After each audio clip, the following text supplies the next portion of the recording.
कुछ लोग इसे इग्नोर कर देते हैं कि यार नंबर सिस्टम बड़ा टॉपिक है लेकिन एचसीएफ कौन पढ़ता है। लेकिन वहीं पर मतलब आप तैयारी में सबसे बड़ी गलती करते हैं क्योंकि इस चीज़ को आपको बिल्कुल भी नहीं छोड़ना चाहिए। जितना इंपॉर्टेंट नंबर सिस्टम है उतना ही इंपॉर्टेंट आपके लिए जो है वो एचसीएफ और एलसीएम भी है और इनके सवाल बहुत बहुत बहुत महत्वपूर्ण हो जाते हैं पेपर पॉइंट ऑफ व्यू से। किसी को डिटेल में पढ़ना है तो यूट्यूब पर सर्च कर लेना HCF and LCM bye Aditya Ranjan sir, आपको मेरे भाई जो है बढ़िया तरीके से लंबी वीडियो मिलेंगी जिसको आप देख करके पूरा सीख सकते हैं। अभी फिलहाल हम लेटेस्ट क्वेश्चंस की बात करें जो कि मैंने नहीं कराया है वो आपको यहाँ से मिलेगा, इस सीरीज से मिलेगा और उसकी प्रैक्टिस यहाँ से देखने को मिलेगी। अब जैसे इस क्वेश्चन में कहा गया कि इनका एलसीएम पता करो। अब यहाँ पर बच्चे देखते हैं यहाँ पर क्या करते हैं एलसीएम पता करना है तुरंत यहाँ पर उठा लेते हैं। अच्छा 15 हो गया, 24 हो गया, 35 हो गया, 54 हो गया और उसके बाद में यहाँ पर एलसीएम निकालना शुरू करेंगे कि यहाँ पर जो है 2 से पहले काटते हैं तो 2 से काटेंगे तो 15 आ जाएगा, 12 आ जाएगा, 35 आ जाएगा, 27 आ जाएगा। फिर उसके बाद यहाँ पर 3 से काटते हैं 5 बार में, 4 बार में, 35 ऐसे ही रहेगा और 9 बार में और ये कट्टम कुटाई का खेल चलता रहेगा। फिर कॉमन संख्या निकालोगे मल्टीप्लाई करोगे, क्यों जीवन खराब करते हो? इससे सिलेक्शन होगा क्या? एलसीएम में एक शब्द है मल्टीपल, ठीक है, यानी छोटी से छोटी संख्या जो सब में कॉमन निकले। अब एक बात बताओ, आपको पता है यहाँ पर कि एलसीएम एक ऐसी संख्या होती है जो 15 से भी कट जाएगी, जो 24 से भी कट जाएगी, जो 35 से भी कटेगी और जो 54 से भी कटेगी। तो मेरा मात्र आप लोगों से भाई इतना ही सवाल है, भगवान ने अगर कोई सी बुद्धि दी है तो ये देखो एक ऐसी संख्या जो 24 से कटे और 24 का मतलब जो 4 से कटे और 4 का मतलब जिसके आखिरी के 2 डिजिट कटे। यहाँ पर देखना इसके आखिरी के 2 डिजिट कटना ही आंसर है। क्या फर्क पड़ता है मेरे भाई बाकी ऑप्शन क्या थे और क्या नहीं थे। इसलिए मैंने कहा कि मैं ऐसे तरीके बताऊंगा जैसे आप सोच भी नहीं पाएंगे, ऐसे भी बन सकता है क्या। 90% लोग यहाँ पर यही काम करते हैं, दिया गया है फटाफट यहाँ पर जो है सॉल्व करना शुरू करेंगे और वहीं खराब हो जाएगा। क्यों करना यार, एलसीएम का मतलब मल्टीपल ही तो होता है, यानी 24 का मल्टीपल ढूंढना है और जो 24 का मल्टीपल है वो 4 का मल्टीपल है। 4 का मल्टीपल का मतलब आखिरी के 2 अंक कटने चाहिए, इसके आखिरी के 2 अंक नहीं कटेंगे, इसके 2 अंक नहीं कटेंगे, इसके 2 अंक नहीं कटेंगे, इसके 2 कटेंगे, यही उत्तर होगा। बाकी बेसिक आपको आता है तो आप उसे सॉल्व करिए, इसमें रुका थोड़ी, ठीक है। अब आ जाइए, इतनी बड़ी संख्या मेरे भाई क्या बोला गया है, एचसीएफ बोला गया है। यहाँ पर इनका महत्तम समावर्तक निकालना है। अब एचसीएफ का मतलब यहाँ पर क्या होता है, वो संख्या जो दोनों में हम कॉमन निकाल पाए, जो दोनों में से मैक्सिमम हम कॉमन निकाल पाए। जब मैं इन दोनों संख्या को देखा मैंने कहा भाई मेरे बस की तो नहीं यार कॉमन निकालना, समय मेरे को काफी ज्यादा लग जाएगा, इसमें पता करना इसका फैक्टर क्या है उसका फैक्टर क्या है और इस तरीके से डिसाइड करना। अब जैसे मान लो लोग इसका कैसे करेंगे एचसीएफ निकालने के लिए, तो 3889 और उसके बाद में यहाँ पर 3969 एचसीएफ निकालने जाएंगे, भाग करना शुरू करेंगे, आपको दिखेगा अच्छा कि 3 से 4 है तो 3 से करोगे एक बार में, उसके बाद में 2 बार में, ठीक है, फिर उसके बाद 9 बार में, यहाँ पर 3 3 6 28, उसके बाद 28 9 बार में 27 मिनट, ये डबल एट है ना मेरे भाई यहाँ पर, तो डबल एट यहाँ लिखो तो 3 हो गया, फिर उसके बाद यहाँ पर 2 बार में, फिर 28 हो गया, 9 बार में 27 और 6 बार में, 3 से काटोगे 1 बार में, 3 बार में, 2 बार में और 3 बार में और आगे पता नहीं ना जाने कितना डिवीजन करोगे। मैंने कहा क्यों करते हो ऐसा, सिंपल सी बात है, एचसीएफ का मतलब होता है हाईएस्ट कॉमन फैक्टर। मत निकालो कि इसमें हाईएस्ट कॉमन फैक्टर क्या है, कोई एक फैक्टर पता कर लो। जैसे मैंने देख लिया 3 से ये भी कट रहा है और 3 से ये भी कट रहा है, तो जो मेरा एचसीएफ होगा वो भी 3 से कटेगा, 83 का भी 3 से कटता है तो नहीं, ये आंसर हो नहीं सकता। ये 3 से कट रहा है नहीं, ये 3 से कट रहा है नहीं, यही ऑप्शन हमारा 3 से कटेगा, बात खत्म। मतलब हम आपको एचसीएफ एलसीएम निकालना नहीं सिखा रहे हैं सर, मैं आपको सिंपल सी बात बोलूं यहाँ पर, तो हम आपको ये बता रहे हैं कि और भी शॉर्ट हैक्स क्या हो सकते हैं जिससे आप सवाल बनाएंगे और ये ऑप्शन मैंने घर से सेट नहीं किया है, ये वो ऑप्शन है जो 2023 में सीपी और बाकी परीक्षाओं में पूछे गए हैं। बाकी अगर आप मेरे से उत्तर पूछेंगे इसका आंसर हम कैसे निकाल सकते हैं, तो कभी भी एचसीएफ निकालने के लिए डिफरेंस मेथड का प्रयोग किया जाता है। जैसे 39 और 69 है मेरे भाई और उसके बाद में 3888 है यहाँ पे, कभी भी अगर आप इनका एचसीएफ निकालना चाहते हैं तो एचसीएफ निकालने के लिए इनका डिफरेंस लीजिए। अगर इनके डिफरेंस की बात करेंगे तो 80 बनाएगा, तो आंसर जो होता है मेरे भाई या तो ये खुद होता है और नहीं तो इसके फैक्टर होते हैं, ये ध्यान रखिएगा, ठीक है ना। बाकी कई केसेस में डिफरेंस लेने में बहुत महंगा होता है, बहुत टाइम वेस्ट होता है, इसलिए मैं सिंपल सजेस्ट करूंगा ऐसी संख्या निकालो जो दोनों को काट रही है, वो ऑप्शन में जरूर होना चाहिए, ठीक है ना। थोड़ा सोचने का जो नजरिया है ना वो बदलना है तभी सवाल बना पाओगे। आ जाओ सीपीओ में 2030 का एक और सवाल मेरे भाई यहाँ पर क्या बोला गया सर, कहा गया कि तीन संख्याएं 5 7 और 9 के अनुपात में है और उनका लघुत्तम समावर्तक हमारा इतना है, तो महत्तम समावर्तक जो होगा वो हमारा कितना होगा। 3 number are in the ratio 5 7 and 9, ठीक है, तो हमारा एलसीएम इतना है तो एचसीएफ कितना होगा। मैंने शुरू में ही आपको दो चीजें लिखवाई थी और मैंने कहा था कि पूरा एचसीएफ एलसीएम का निचोड़ ही यहाँ पर यही है। मैंने एक लाइन आपसे कहा था और मैंने कहा था कभी भी किसी भी संख्याओं का जो आप एलसीएम निकालते हैं तो वो बराबर होता है एचसीएफ और इनटू सारे कोप्राइम के प्रोडक्ट के। जैसे एक्स और वाई कोप्राइम है या एक्स वाई जेड कोप्राइम है या जितने भी रेशियोज मौजूद है ना, कोप्राइम किसे बोलते हैं, रेशियो को ही कहते हैं, ठीक है, जिनके में कोई भी कॉमन फैक्टर नहीं हो तो कोप्राइम बराबर रेशियो, आप इतना मान करके चल सकते हैं। तो आप स्पेशल बात यहाँ पर लिख सकते हैं कि सर जो हमारी कभी भी दो संख्या तीन संख्या जितनी भी संख्याएं होती है ना, तो अगर हमें यहाँ पर जो है एलसीएम निकालना है तो सिंपल सिंपल हम यहाँ कह सकते हैं एलसीएम बराबर एचसीएफ इनटू कोप्राइम नंबर्स, ठीक है, क्या कह सकते हैं कोप्राइम नंबर्स बोल सकते हैं, ठीक है, या फिर यहाँ पर इसी शब्द को ऐसे भी रिप्लेस कर सकते हैं कि जो एलसीएम होगा बराबर होगा सर एचसीएफ और इनटू यहाँ पर रेशियो ऑफ नंबर्स हम बोल सकते हैं, इसे रेशियो ऑफ नंबर्स कह सकते हैं, ठीक है। जैसे तीन संख्याएं एबीसी कोप्राइम है तो या तो ए इनटू बी इनटू सी या फिर यहाँ एबीसी कोई फर्क नहीं पड़ता है। सिंपल सी बात है, यहाँ पर ये ध्यान आपको देकर के चलना है। तो अगर आज हम यहाँ पर बात करें तो हम क्या बोलेंगे, तो हम यहाँ पर ये बात बोलेंगे सर देखिए तीन संख्याएं हैं जिनके रेशियो दिए गए हैं और एलसीएम दिया गया है, तो यहाँ पर ये मेरा जो एलसीएम है वो हमारा ये एलसीएम हो जाएगा और बराबर हो जाएगा किसके एचसीएफ के और इनटू हमारे सारे के सारे रेशियो, जैसे कि 5 हो गया 7 हो गया और कितना हो गया 9 हो गया। अब अगर हम काटना शुरू करेंगे तो बोलेंगे सर देखो यहाँ से आप काट लीजिए एक बार में, ठीक है, तो 7 और 5 35 होता है, 35 से काटोगे, हालांकि 35 मत काटो, पहले यहाँ पर जो है वो तुम 5 से काटो, तो 5 से काटोगे 6 बार में, फिर उसके बाद 9 बार में, फिर 3 बार में और 0 बार में। और अगर हम काटेंगे 9 और 7 63, तो 63 से काटेंगे तो एक बार में, फिर एक बार में और 0 बार में, ऑप्शन नंबर ए जो है करेक्ट आंसर आएगा। तो इस बात का ध्यान आपको लेकर के चलना है, ठीक है, समझ गए मेरी बात को लेकर के। आप यहाँ पर आज नेक्स्ट क्वेश्चन की बात यहाँ पर करते हैं। तो नेक्स्ट क्वेश्चन की बात अगर बोलेंगे तो बोला गया इनका एचसीएफ पता करने को।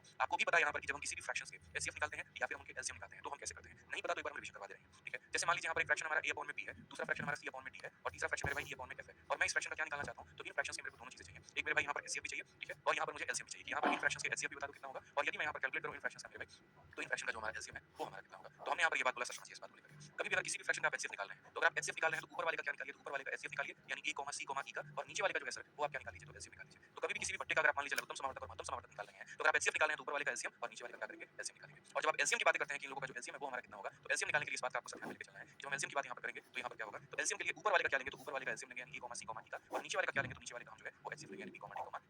ये ध्यान में आपको लेके चलना है, ठीक है। अब अगर बात यहाँ पर किया जाए तो हम यहाँ पर क्या करेंगे, तो हम यहाँ पर ये बात बोलेंगे सर देखिए हमसे कहा गया इनका एचसीएफ पता करने को, हाईएस्ट कॉमन फैक्टर पता करने को। तो अगर हमें एचसीएफ बोला गया तो ऊपर वाले का क्या निकालेंगे, ऊपर वाले का एचसीएफ निकालेंगे यानी 12 का 14 का 16 का और नीचे वाले का क्या निकालेंगे, तो एलसीएम निकालेंगे 5 का 15 का और 17 का। एचसीएफ का मतलब बड़ी से बड़ी संख्या जो दोनों में कॉमन है सब में, तो 2 जो है वो हर किसी में कॉमन है तो कितना आ जाएगा 2 और एलसीएम का मतलब बड़ी से बड़ी संख्या या छोटी से छोटी संख्या जो हर किसी से कट जाए, ठीक है ना। तो अगर हम देखेंगे तो 5 और 15 का जो एलसीएम है वो 15 होगा और 15 और 17 का कितना होगा, तो 17 बचे 85 का 5 8 हाथ में मेरे भाई 255 होगा। 255 छोटी से छोटी संख्या जो 5 से भी 15 से भी और 17 से भी कटेगी, तो सही ऑप्शन कितना होगा 2/255 यहाँ पे कितना हो जाएगा 2/255 यहाँ पे। ये मेरे भाई बहुत ही सिंपल तरीका होगा, समझ गए यहाँ पर लेकर के बात। यहाँ पे कोई दिक्कत की बात है तो बताइए, ठीक है, कोई भी प्रॉब्लम की बात है तो बता दीजिए।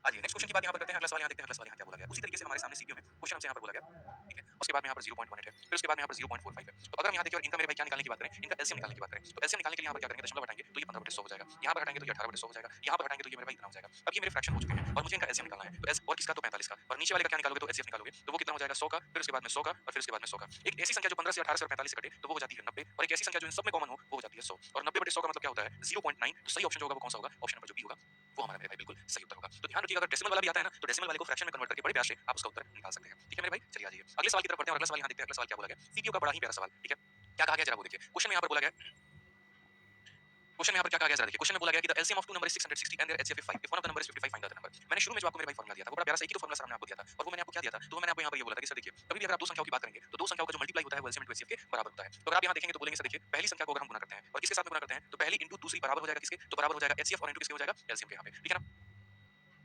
तो यहाँ पर हम देखेंगे तो एलसीएम ऑफ टू नंबर 660 और उसके बाद में एचसीएफ हमारा 5 है, एक संख्या 55 है दूसरी कितनी होगी, तो एक अगर 55 है तो दूसरी को हम मान लेते हैं मेरे भाई x यहाँ पे। ठीक है, उसके बाद में अगर हम बात करते हैं यहाँ पर तो देखो एचसीएफ हमारा कितना है, तो 5 है, और एलसीएम की वैल्यू हमारी कितनी है, तो 660 है यहाँ पे। अगर हम यहाँ देखेंगे तो हम बोलेंगे सर देखिए 5 से अगर आप काटेंगे तो 11 बार में और ये खत्म, और 11 से अगर आप काटेंगे तो 60 बार में, यानी कहीं ना कहीं दूसरी संख्या की वैल्यू कितनी आ जाएगी, तो 60 आ जाएगी। ये बड़ी ही सिंपल बातें होती हैं जिसका आंसर आप सभी लोग कमेंट बॉक्स में दे सकते हैं। तो मेरे भाई यहाँ पर वीडियो अगर आप लोगों को पसंद आ रही है, अच्छा लग रहा है, तो वीडियो को लाइक जरूर करिएगा और हर जगह पे शेयर करिएगा। ठीक है भाई, आज नेक्स्ट क्वेश्चन की बात अगर हम करें तो क्वेश्चन नंबर यहाँ 8 देखते हैं क्या बोला गया है, HCF of two number is 17 and the other two factor of LCM are इतना smaller of the two numbers. वही बातें, दो ही बातें मैंने आपको सिखाई है। बात नंबर 1 यहाँ पर की जो एलसीएम होता है वो बराबर होता है एचसीएफ इनटू बाकी दोनों फैक्टर के। इस सवाल में अगर आप देखेंगे तो HCF of two number is 17, HCF की बात करते हैं तो 17 है, उसके बाद में बाकी दोनों जो फैक्टर हैं एलसीएम के वो 11 और 19 है, एलसीएम के बाकी दोनों फैक्टर 11 और 19 है, तो ये 11 है और ये मेरे भाई 19 है। ठीक है मेरे भाई, 3 से 4 तरह के सवाल आप लोगों से पूछा जाता है। सवाल नंबर 1 आपसे पूछा जाता है वो ये कि पहली संख्या क्या होगी, तो पहली संख्या निकालना है या छोटी संख्या निकालना है, तो इस एचसीएफ को छोटे वाले कोप्राइम के साथ में गुणा करो तो ये तुम्हारा पहली संख्या निकल जाता है। अगर ये बोलेगा दूसरी संख्या बताओ, इसी को दूसरे वाले से गुणा करो तो ये तुम्हारी दूसरी संख्या निकल जाती है। अगर यहाँ पर ये बोलता है कि मुझे दोनों लोगों का सम बताओ, ठीक है ना, तो अगर आपको मेरे भाई सम बताना है तो आपको फिर क्या करना होगा, ये जो आपका एचसीएफ है इसे मेरे भाई इन दोनों के सम से गुणा करना होगा, यानी यहाँ पर 11 प्लस 19 से गुणा करना होगा। अगर आपको कभी डिफरेंस बोलता है कि दोनों संख्याओं का डिफरेंस बताओ, तो ये जो एचसीएफ है यहाँ पर ना इन दोनों का डिफरेंस मतलब यहाँ पर जो है 19 माइनस 11 से मेरे भाई गुणा करना होगा। तो याद रखना बड़ा ही सिंपल तरीका, अगर पहले को प्राइम से गुणा करेंगे तो पहली, दूसरी से गुणा करेंगे तो दूसरी, सम बोलेगा तो इनके सम को इससे करो, डिफरेंस बोलेगा तो इसके डिफरेंस से करो। फिलहाल मेरे को तो यहाँ पर इतना बोला छोटी वाली बताओ, तो 11 into 17 यहाँ पर कितना हो जाएगा मेरे भाई 187 हो जाएगा, और 187 का मतलब ऑप्शन नंबर जो भी है वो करेक्ट आंसर है। दोस्तों वीडियो को शेयर करते चलेंगे, लाइक करते चलेंगे हर जगह पे, ताकि बाकी बच्चे भी हमारे साथ जुड़े और वो भी पढ़ पाएं। देखिए कभी भी आप लोगों को पता है कि जब हम पढ़ाती वाली बताओ तो 11 into 17 यहाँ पर कितना हो जाएगा मेरे भाई 187 हो जाएगा, और 187 का मतलब ऑप्शन नंबर जो भी है वो करेक्ट आंसर है। दोस्तों वीडियो को शेयर करते चलेंगे, लाइक करते चलेंगे हर जगह पे, ताकि बाकी बच्चे भी हमारे साथ जुड़े और वो भी पढ़ पाएं। देखिए कभी भी आप लोगों को पता है कि जब हम पढ़ाते हैं तो पूरी डेडिकेशन के साथ में, बीच में कोई फालतू की बातें नहीं, सीधा जो फोकस होता है वो आप लोगों के एग्जाम ओरिएंटेड कंटेंट पर होता है। एक तो यहाँ पर काफी मेहनत से हम सभी क्वेश्चंस को खोज खोज के लेकर आते हैं ताकि एक बढ़िया प्रैक्टिस आप लोगों के लिए हो पाए। काफी मन में इच्छा होती है कि मैं ये मान के चलता हूं कि जो बच्चा इस समय सीपीयू के सिलेक्शन पोस्ट किसी भी एग्जाम की तैयारी कर रहा है, अगर वो मुझे अपना 1 घंटा सवा घंटा 1.5 घंटा भी देता है तो मैं उसको उसके लिए कन्वर्ट करके दूं सिलेक्शन में मेरे भाई। लेकिन अगर उसको लगे कि हां यहाँ पर हमें फायदा हुआ, कुछ नया तरीका, कुछ नया अप्रोच हमें सीखने को मिला, मैं बहुत फालतू के क्वेश्चंस नहीं कराऊंगा जिसको आपको ऐसा लगे पढ़ने के बाद यार ये तो आता ही नहीं है, हमारी जो तैयारी है वो नीलबटे से स्टार्ट है, ऐसा बिल्कुल भी नहीं होगा। हो सकता है कि आपको ये क्वेश्चन आता हो, लेकिन जो तरीका है क्या पता शायद वैसे ना बना पा रहे हो आप, तो वो तरीके भी सीखने के ऊपर मैं फोकस किया करिए, वो बहुत जरूरी है। ठीक है ना, हमें रिलेवेंट भी रहना है और अपना समय भी बचा के चलना है, सिलेक्शन का मूल मंत्र वही है। ठीक है, अगर हम यहाँ बात करें हमारे सीजीएल के मेंस का क्वेश्चन है, क्या कहा गया, product of two number is 1500, HCF हमारा 10 है, ऐसे कितने पेयर पॉसिबल है। कई बार ऐसा होता है मेरे भाई, अलग अलग संख्याओं के जो पेयर हैं वो मेरे भाई बन रहे होते हैं, तो यहाँ पर अगर हम बात करें तो कितने पेयर पॉसिबल है, तो मैंने तो आपसे सिंपल सी बात कही है, प्रोडक्ट ऑफ दो नंबर दे रखा है, एचसीएफ दे रखा है, तो जहां पर भी प्रोडक्ट ऑफ दो नंबर का जिक्र हो वहां पर ये फॉर्मूला लिख देना कि प्रोडक्ट ऑफ टू नंबर बराबर एलसीएम इनटू कितना हो जाएगा एचसीएफ। इन दो संख्याओं का जो प्रोडक्ट है वो हमारा 1500 है। ठीक है, एलसीएम की बात करें नहीं पता, एचसीएफ की बात करेंगे 10 हो जाएगा। अगर हम काटेंगे तो एलसीएम कितना होगा 150, यानी उन दो संख्याओं का जो एलसीएम निकल करके आएगा, मतलब लघुत्तम समावर्तन निकल करके आएगा, वो कितना आएगा, तो 150 आएगा। अब उसके बाद में दूसरा वाला फॉर्मूला जो हमें याद रखना है वो क्या याद रखना है कि एलसीएम बराबर होता है एचसीएफ इनटू बाकी दोनों मेरे भाई को प्राइम नंबर। ठीक है, तो एलसीएम मेरा कितना निकल करके आया है, तो बोलोगे गुरुजी 150, एचसीएफ हमारा कितना निकल रहा है 10 निकल रहा है, और बाकी दोनों के बारे में यहाँ पर ऐसे लिख देते हैं, यानी इन दो को प्राइम नंबर का मेरे भाई जो यहाँ पर मल्टीप्लिकेशन आ रहा है वो 15 आ रहा है। तो दो ऐसी संख्या जिन्हें गुणा करने पर 15 आ जाए वो कौन कौन सी संख्या हो सकती है, तो बोलोगे दो ऐसी संख्या जिन्हें गुणा करने पर 15 आ जाए, तो यानी या तो 1 into 15 से मेरे भाई होगा यहाँ पर, या फिर मेरे भाई 3 into 5 से होगा। तो इनके जितने पेयर बनेंगे उतना ही मेरे भाई यहाँ पर आंसर होगा। पेयर कितने बने हैं तो आंसर भी कितना होगा, दो। यहाँ पे इस बात को लेकर के ध्यान रखना है। तीन बच्चा एक बता रहा है जिसके स्टूडेंट करके गलत बता रहे हो मेरे भाई, कहां से तुम तीन पेयर बना लोगे जरा बताना। ठीक है, यहाँ पर दो तरह के सवाल होते हैं, सम के ऊपर में आता है, प्रोडक्ट के ऊपर में आता है। तो यहाँ प्रोडक्ट की बात की गई है तो दो ऐसी संख्या का मेरे भाई चुनाव करना है जिन्हें गुणा करने पर 15 है, या तो 1 और 15 हो सकता है या 3 और 5 हो सकता है। ध्यान रखिए इस बात को लेकर के, और कोई तीसरा पेयर हमारा यहाँ पर नहीं बनेगा। ठीक है, आइए चलिए अगला सवाल यहाँ पर देखिए दोस्तों, अगला सवाल क्या कहा गया, बड़ा ही प्यारा सवाल है। क्वेश्चन में हमसे यहाँ पर ये कहा गया एलसीएम ऑफ टू, ये कहा गया LCM of two prime number of x and y is 533। याद रखना मेरे भाई, जीवन में कभी भी अगर दो अभाज्य संख्याओं का लघुत्तम समावर्तन निकालते हो, जैसे कहने का मतलब मान लो जैसे एलसीएम आप निकाल लो किसका, 2 का और 3 का, तो इसका एलसीएम हमेशा कितना होता है, 2 into 3 यानी होगा 6 मेरे भाई। या फिर अगर आप मान लीजिए कभी भी यहाँ पर जो है 13 का और 11 का निकालेंगे जो कि दोनों के दोनों प्राइम है, तो इनका एलसीएम 11 into 13 होगा, यानी यहाँ पर 143 होगा। तो यहाँ पर हमें जो सीखना है वो ये सीखना है कि कभी भी अगर दो अभाज्य संख्याओं का मेरे भाई यहाँ पर अगर हम एलसीएम निकालते हैं तो इसका मतलब यहाँ पर ये होता है हमें गुणा करना है, सिंपल सी बात है। तो अगर हम यहाँ देखेंगे तो बोलेंगे एलसीएम हमें निकालना है किसका, x का और किसका y का, तो इसका मतलब यहाँ पर हमेशा एलसीएम x into y होगा। तो यहाँ पर ये जो x into y है मेरे भाई वो किसके बराबर में है, 533 के, क्योंकि इन्होंने बोला है इसका जो एलसीएम है वो बराबर है 533 के, ये सीधा सीधा बोला गया है। ठीक है, यानी दो प्राइम नंबर को गुणा करने पे 533 आ रहा है। तो मैंने थोड़ा सा प्राइम नंबर से अंदाजा लगाना शुरू किया कि वो कौन कौन से हो सकते हैं। तो अगर इसको आप 13 से भाग करोगे भाई तो 13 से ये कट रहा है, 13 से कितनी बार में कट रहा है, तो 13 का 4 गुना 52 होता है और एक बार में इतना, यानी ये दो संख्याओं में 13 होगा और 41 होगा, लेकिन x की वैल्यू बड़ी है y की वैल्यू छोटी है, तो इनको इंटरचेंज करो, यानी यहाँ पर x को 41 रखो और y को 13 रखो। ठीक है, ताकि x का भी मान पता चल गया, y का भी मान पता चल गया।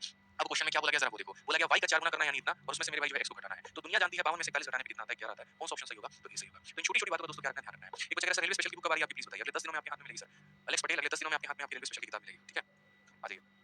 चलिए आ जाइए। बाकी आपको कंप्लीट मैथ का जो रिवीजन करना है दोस्तों, वो आप हमारी फार्मूला बुक से कर सकते हैं, जो हमारी ये फार्मूला बुक है, ठीक है? इसके अंदर में हमने कंप्लीट मैथ का पूरा शॉर्ट अप्रोच, कंप्लीट मैथ के सारे फार्मूले और इसके अंदर में सारे कांसेप्ट मैंने मेरे भाई डाल रखे हैं। तो अगर आपको होंगे, ठीक है? काफ़ी सारी चीज़ें लिखी भी होंगी, काफ़ी सारी चीज़ें मिस भी होंगी, ठीक है ना? तो मैं एक ही बात बोलूँगा कि अगर आप चाहें कि सभी चीज़ें आपको एक ही जगह पर मिल जाए, तो फार्मूला बुक जो कि 300 ऊपर पन्ने से है, पूरी की पूरी किताब कलरफुल है और सारे कंपाइलेशन इसमें दिए गए हैं। हर साल के टॉपर मेरे भाई इसको ज़रूर पढ़ रहे होते हैं यहाँ पे, तो आप इसे मँगाओ फ्लिपकार्ट, अमेज़न से। 180 ₹190 में विद डिलीवरी आप इसको अपने घर पे मंगा सकते हो, ठीक है ना? 450 की किताब है लगभग यहाँ पर ये, लेकिन 180 ₹190 में अभी अवेलेबल है। आप इसे मँगा करके पढ़ सकते हो, तो इसको ज़रूर मँगाना। इसीलिए ताकि यहाँ पर लास्ट में वो रिवीजन कर पाओ और 2 नंबर 4 नंबर भी जो नुकसान हो सकता था, उसे अपना पूरा का पूरा बचाओ। आज तक मेरे जीवन में जितने भी इंटरव्यू लिए हैं, वो बैच लेकर यहाँ से पूरी जानकारी ले सकता है। इसकी फीस हमारी 300 ₹699 है मेरे भाई यहाँ पे, और वो भी वैलिडिटी जो है यहाँ पर वो लाइफ टाइम के साथ में है। मतलब एक ऐसा बैच जो यहाँ पर आप लेते हैं तो आपकी सीपीयू की भी तैयारी हो जाएगी, सीएचएसएल, सीजीएल सब की तैयारी हो जाएगी, क्योंकि इसकी कभी वैलिडिटी एक्सपायर नहीं होती है। और मैं इसको टाइम टू टाइम पर अपडेट करते रहता हूँ, जिसके लिए आपको कोई भी एक्स्ट्रा चार्ज नहीं देना होता है। ये हमारे राजीव रंजीत एप्लीकेशन से आप इसे ले सकते हैं, और ये इसके दोनों के दोनों इंक्वायरी नंबर है मेरे भाई। जैसे मेरा लाइव बैच रिकॉर्डेड बैच है, वैसे ही हमारा लाइव बैच भी चलता है, जो हम आप लोग को डेली लाइव करा रहे होते हैं, ठीक है? और ये भी हमारा राजीव रंजीत एप्लीकेशन से ही होता है, आप इसे भी ले सकते हैं। जैसे हमारा लाइव बैच है, वैसे हमारे सभी टीचर्स का भी लाइव बैच है, ठीक है? लेकिन यहाँ सभी टीचर्स के लाइव बैच लेने से बेहतर है आप हमारा कॉम्बो बैच लीजिए, जिसमें बढ़िया आपको ऑफर मिलता है 40% का, और 4500 का बैच मेरे भाई आप 2700 में लेकर के संपूर्ण पढ़ाई कर सकते हैं, ठीक है? ये भी हमारा राजीव रंजीत एप्लीकेशन